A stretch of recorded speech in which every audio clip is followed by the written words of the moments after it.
देख रहे हैं नेटवर्क 33 राजकुमार के साथ। तो चलिए बढ़ते हैं आज की कहानी की ओर।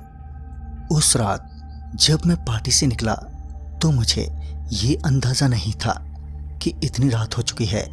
बस स्टॉप पर खड़े खड़े मुझे काफ़ी वक्त होने को चला था और अब तक ना कोई बस आई थी और ना ही कोई दूसरी सवारी।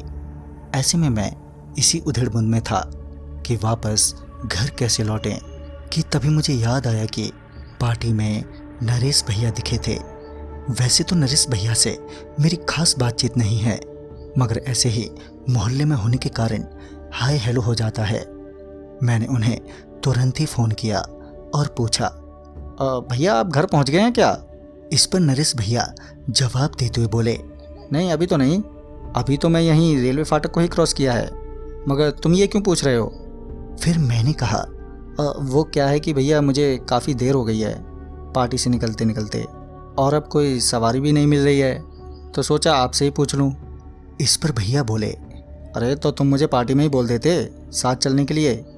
चलो कोई नहीं, तुम रेलवे फाटक की तरफ बढ़ो, मैं वापस गाड़ी मोड़कर तुम्हें लेने आता हूँ। फ़ोन रखने के बाद मैं रेलवे फाटक की तरफ चल पड़ा। मैं चलते चलते रेलवे फाटक तक भी पहुँच गया, मगर मुझे नरेश भैया ना तो रास्ते में कहीं दिखे और ना ही यहाँ उनका कोई अता पता था। मैं मन ही मन ये सोचते हुए उन्हें कोस रहा था, अगर साथ में नहीं ले जाना था तो साफ साफ मना कर देते, मैं कोई दूसरा रास्ता खोज लेता। ऐसे धोखा देने की क्या ज़रूरत थी भला? मेरा भी यूँ गुस्सा होना स्वाभाविक ही था। खैर गुस्सा करने से तो मैं घर नहीं पहुँच सकता था, लिहाजन मैंने अपने आप को शांत किया और कुछ सोचने के बाद मैं रेलवे फाटक को पार करके आगे वाले मेन रोड की ओर चल दिया, ये सोचकर कि वहाँ से कोई ना कोई सवारी मिल ही जाएगी। हालांकि वो मेन रोड रेलवे फाटक से काफ़ी दूर था, मगर अब मेरे पास कोई दूसरा चारा भी नहीं बचा था। उस अंधेरी रात में अकेले चलते हुए कभी मेरे कदम एकदम से रुक जाते तो कभी मैं तेज़ तेज़ दौड़ने लगता। एक अजीब सी डर की स्थिति बनी हुई थी उस वक्त। खैर मैं किसी तरह हिम्मत जुटाए आगे ही बढ़े जा रहा था।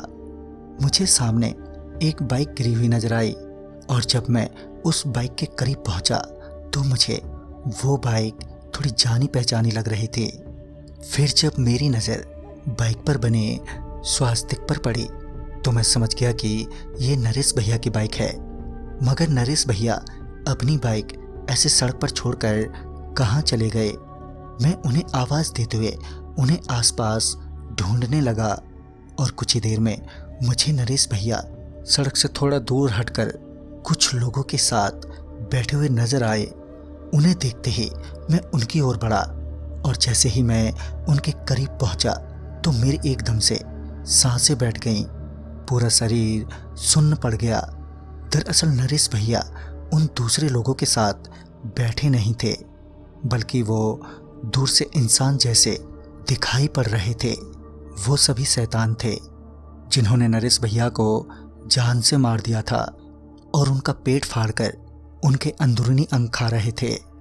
मैं ये सब देखकर इतना ज़्यादा घबरा गया था कि मैं वहाँ से भागने की बजाय उन्हें देखने लगा।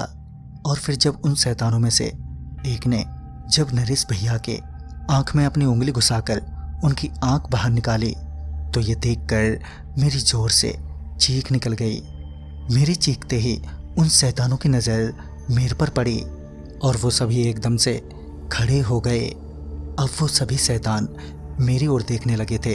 उन्हें ऐसे घूरता देख मैं वहाँ से इतनी तेज भागा कि बीच में ना तो मैं पल भर के लिए रुका और ना ही पीछे पलट कर देखा। फिर जब मैं भागते हुए दूसरे मेन रोड पर पहुँचा तब जाकर मेरी जान में जान आई, क्योंकि वहाँ पर काफ़ी सारे लोग अभी भी आ जा रहे थे और अब मेरे पीछे भी कोई नहीं था। कुछ ही देर में मुझे वहाँ से सवारी भी मिल गई और मैं अपने घर पहुँच गया। मगर वो भयानक दृश्य अब मेरे जहन में छप सा गया था, जो मुझे बार बार उसी रात की याद दिलाता था।